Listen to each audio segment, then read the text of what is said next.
Okay, Rabbi, so let's try to finish up as much as we can do for the sugya of Ben Adon Chaver, which our sugya is the sugya of Lashon Hara. That's where we're holding Rabbi Sai. Gewaldige sugya. And the truth is, the more I find that the more you talk about these things, the more you sort of like realize when you're speaking things that are wrong, because it sort of goes into your brain. You keep on thinking, and that's what the Chofetz Chaim, and that's what the Manchester Rosh Yeshiva also said, that the more that if a person wants to learn the halachas, and he wants to know the halachas, and he wants to watch himself, the real way to do it is just simply to learn the halachas. Because when you learn the halachas, you get to understand, you get to chazor, and it's very important.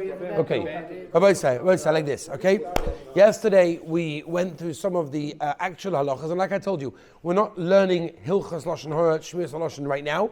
For that, you have to learn and go through the Sefer, as many of you are doing, which is very, very beautiful. If anybody else, by the way, does want to join in with the program of learning daily Chofetz Chaim and want a free art scroll Chofetz Chaim, please let me know. We will try and find sponsors for you and try and get you a new art scroll Sefer Chofetz Chaim in order for you to learn it daily. And it's a beautiful limud to do Bein Zmanim, especially by yourself or with Chavusa, right? It's a beautiful thing. Okay, so come to your answer, I'll write you down because I need to get a sponsor, whatever, we'll talk about it afterwards. Now, we also explained that not only, and this is important to remember, Nochi, that not only is an Issa Doraisa, by the way, we're dealing with an Issur Doraisa over here, to speak Lashon Hara, it is also an Issa Doraisa to accept it. So as we explained yesterday, even though there are times that L'toy Eles will allow a person to speak Lashon Hara, and even to listen to it L'toy Eles, that doesn't mean there's ever a heter to actually accept it. To accept it, Chofetz Chaim says it clearly in Klal Vov,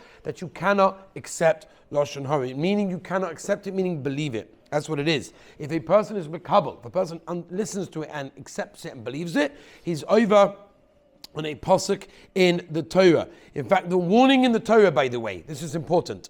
The warning in the Torah not to accept, and again, when we say accept, we don't mean to listen, we mean to believe Lashon Hara, is Godel Oynish HaMakabel Yosa Ma'omer, the Gemara tells us, which means, listen to this, isn't that amazing? I would have thought that the guy that says the Lashon Hara is worse than the guy that accepts it. Because at the end of the day, the guy accepts it, okay, he heard it and he accepted it. But the guy who said it was the one that kind of springboarded the whole conversation. But the Gemara tells us not that way. And the reason for that is very simple. If you've got no one Eli to listen to, you won't be saying anything.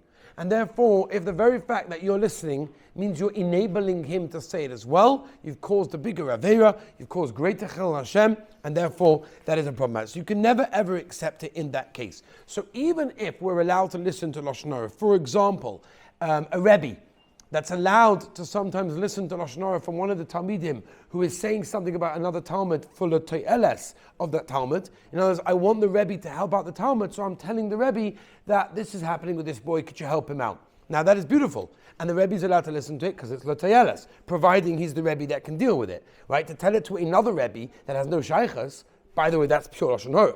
That's not L'toyeles, because he cannot help the situation. You have to go to the person that can deal with it, tell him L'toyeles, and you know it firsthand, and you're not exaggerating all the conditions that we're not going to go through now that you learn in Sefer Chofetz Chaim. Therefore, he's allowed to listen. Is the Rebbe allowed to believe it? Absolutely not. I don't believe it.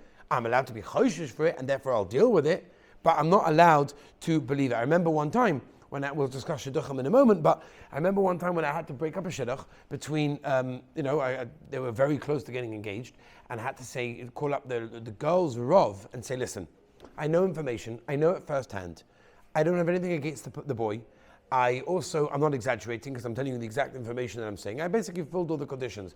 I just listen, you don't have to believe me or not. Not only that, you shouldn't believe me, you're not allowed to believe me. You could do with the information whatever you want. If you want to break it up, if you want to go and figure it out, you could do that. But I had to fulfill my obligation because the pasuk in the Torah says, Lo samid al dam reyecha. That means don't stand by while your friend is dying or while he's in pain or whatever it may be. And therefore, for you to stand by and do nothing, that's terrible. Right? People say, oh, I don't get involved in it. So you shouldn't say that.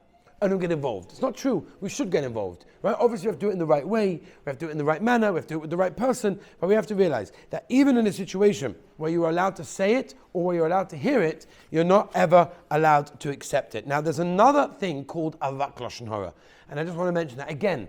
We're not going Hilchos Lashon Hara. We're going through just a skimming version of just some halachos to give you a reminder. Avak Lashon Hara. By the way, there's no amount of time that we can continue saying this again and again till we drill it into our heads. It becomes part of our lives and it permeates within our veins.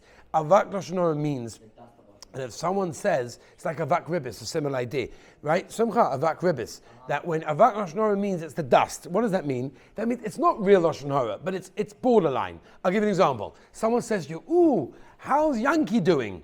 Oh, Yankee, whew, don't ask me about Yankee. Don't ask me about Yankee. Boom, avak lashon hara. Why? Basically, what have you said? You've basically implied in a very obvious manner something not good. Something not good. Okay? You've implied something not good, don't ask me about him, right? Or even better, how about this? I cannot believe that Yankee would do such a thing. I mean, come on. You pretty much said something bad, but you haven't said what he's done. So I haven't spoken Lashon Hara, but it's avak Lashon Hara. The Chofetz Chaim says to praise someone too much amongst people is also a kind of avak Lashon Hara. Because there'll be someone there that'll be like, nah, this guy doesn't do that, doesn't know it, you know. Wow, this guy, look at him, another siyum, he finished another Masechta. They'll be like, hey, did it through Art Scroll, you know. There's always some guy that will come up with, by the way, that guy is normally jealous. And the reason he's putting down somebody else is because he would love to be able to make a siyum and finish a Masechta, even with Art Scroll, but he can't. Whatever it is, he's too lazy to. So he puts like, did it through Art Scroll, mach a whole thing of as if it's nothing. By the way, we explained this in the beginning, right? A person speaks Lashon Hara, why? Because he wants to make himself elevated, so you put somebody else down. That's the general reason why a person speaks Lashon Hara. So that is a avak Lashon Hara, which the Chofetz Chaim mentions, which I'm sure you've done, and that is in a sense of where can I find food? Go to Reuven's house. Reuven always has food there, which sounds like he always eats, but it also sounds like he has achnos asorchim. It can be taken both ways. Anything that can be taken both ways is problematic in that case. Causing someone a loss. For example, let's say somebody always lends you money.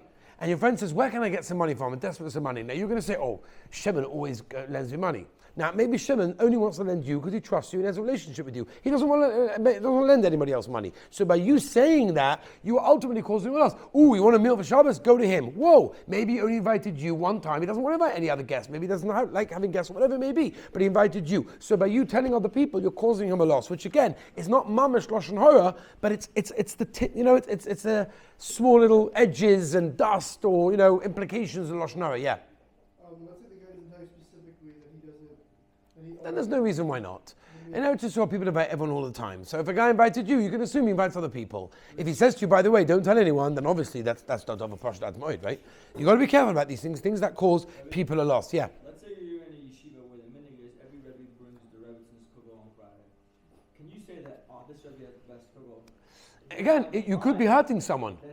You could be implying things that are not nice. Also, you could be hurting someone because you don't know the situation in somebody's house. This Rebbe could be dying to bring you kugel, right? He would love to. Just, his wife works, she's busy, whatever she does. She doesn't make it, who knows the situation? Therefore, he would love to, but he just can't. So you're giving him tzar by saying, ooh, that Rebbe, that's not nice. You can't do that. I can't say that, Rebbe. I can't say a rabbi in my yeshiva, that's my favorite meal. You can't say that? You could say, well, he's my favorite rabbi. No, he's my favorite meal to go to. When I go to Rabbi Wiesel's, it's the best meal. Correct. It's not nice. I agree with you. You could say it to random people, but to say it in yeshiva, I don't know if it's lashon hara, it's tvarim, or it's a borderline of something because you're making someone feel bad. Oh, my meal's not good. Only when you go to him. You know what I mean? There's something over there. Rabbi said there's a heta. What? To rate things? Yeah, if it's done, yeah, allowed to rate it a certain way. Yeah. Putting like 5 stars. Yeah, you could rate things. App for restaurants. Yeah. Now, Rabbi said one last thing as well. B.A., you with me? Okay. You're writing it down because it's easier if you write it here than you write it later. I'm still waiting for the rest of the parts, by the way. They're good. Now, in front of 3 people, there is a heta.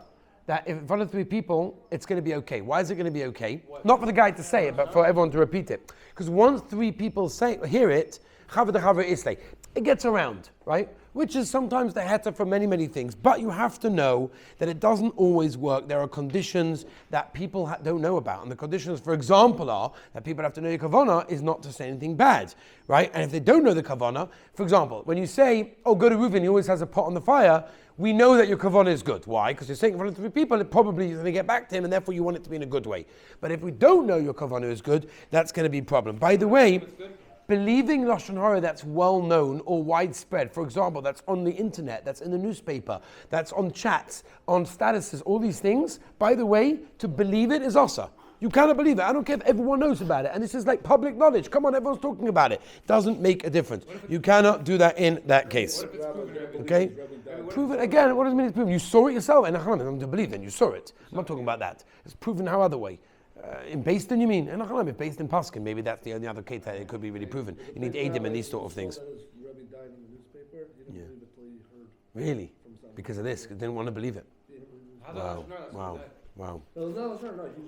There's a din, you're not meant to tell people bad news also. So you're not meant to tell, you're not meant to relate to people bad news. Stam, don't do Lashon Hara about it. Nothing's no shakes Lashon Hara. Stam, you're not meant to inform people of bad news unless they need to know. For example, he's a Talmud of this Rebbe, he died, he would want to be by the Levaya, then you tell him. But the way to tell him, by the way, you're meant to do it in like a remez. You're not meant to tell him, oh, by the way, he died. You have to say, there's a Levaya today. And you sort of, because it's not a nice thing to do. Simply not a nice thing to do. Simply not a nice thing to do. Okay, Rabbi Sai, I just want to end with, first of all, there's no question about it that we need a lot of siyata d'shmaya. Menachem, we need a lot of siyata d'shmaya. Lashon Hara is something that unfortunately many people fall in, we stumble in. Most of it is because we don't realize the severity. It's also because maybe we didn't grow up that, it's Lashon Hara, it's treif. We can't just say whatever we want, and we learn the halachas later on in our lives, and by then it's too late to understand everything and keep everything. But we need a lot of siyat d'shmaya. So the first way to do it, and the Master Rosh Shiva Zatzal says this very, very clear, that if you learn the halachas, even if it's 2 halachas a day, there's no question about it, it's going to change your life, it's going to change your speech, it will change everything about that. And it will bring Yeshua into your home. We spoke about that. Number 2, we need to daven. With everything. The Gemara says this clearly in it that when a person wants something, ask the Rabbeinu Shalom for that item. Therefore, if you want to try and guard your tongue, right? And if you want to try and work on yourself in any way, and this applies, by the way, not only to Lashon Hara, but this applies to any sugya that we've been dealing with. If you remember all the way back when we spoke about anger, and we spoke about Einos Tvarim, and we spoke about, Emes V'Sheker, and we spoke about all the sugyas of Ben Adonai that we're dealing with, we all want to work on ourselves. We all want to become better people. We have to learn to, number 1, understand what we're doing is wrong, know that it can cause harm, know that it can damage people, right? Somebody came to me yesterday with, an innocent thing that somebody did to him, but he was so upset by it. And he said, listen, I know maybe it's my fault, maybe I need to work on myself, but it really upset me what that person did. And that person didn't mean it in a bad way, but that person didn't chap. And sometimes that's the problem. We don't chap how our actions, how our speech is so important, it's so potent, it's so relevant. People take it so literally. It's almost like the President of America does not have freedom of speech. He's not able to say whatever he wants. Why?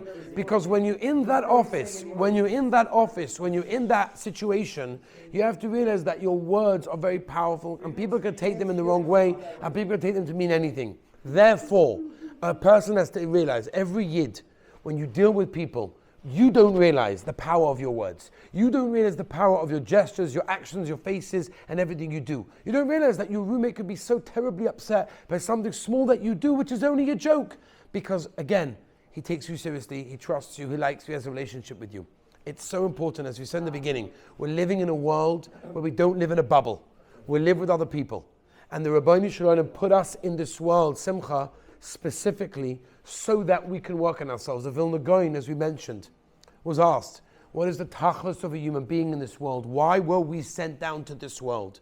And the Vilna Gaon says, Tikkun Amidus.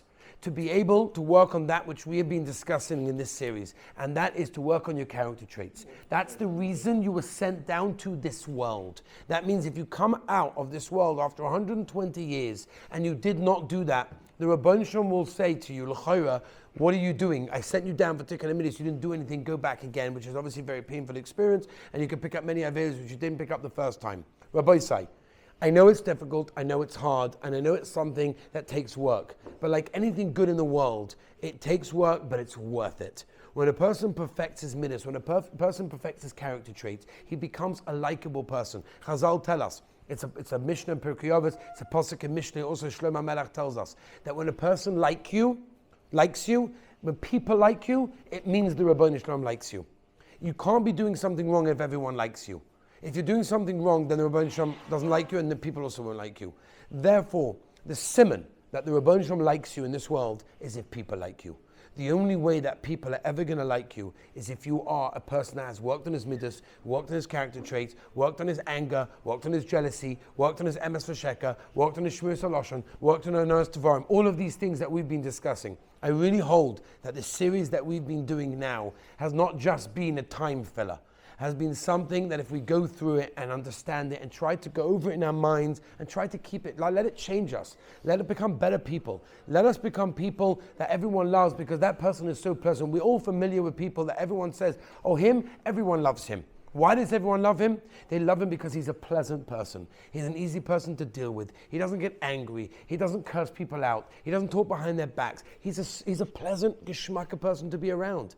Such a person, by the way, is a person that people like. And like Chazal tell us, Mishnah and Pirkei Avos, Pasuk and Mishlei, that if people like you, it means the Rabbeinu Shalom likes you, Rabbi Say. That is the sugya of Ben Adam L'Chaveroi. That is the sugya that we should allow to change our lives, change who we are, change how we act, change how we react to other people, and that can literally do so much for ourselves. I hope, Baruch Hashem, that we've learned a lot. I hope that we've changed in the process, and if we haven't, Rabbi Say, go back over the Shurim. It's on Torah Time, it's on the app, it's on Spotify. Go over it, Bein Azmanim. Maybe it's a perfect Bein Azmanim project to go over, Bein Azmanim, put the earphones in, listen to the Shurim. You're familiar with it, you heard it, you were here.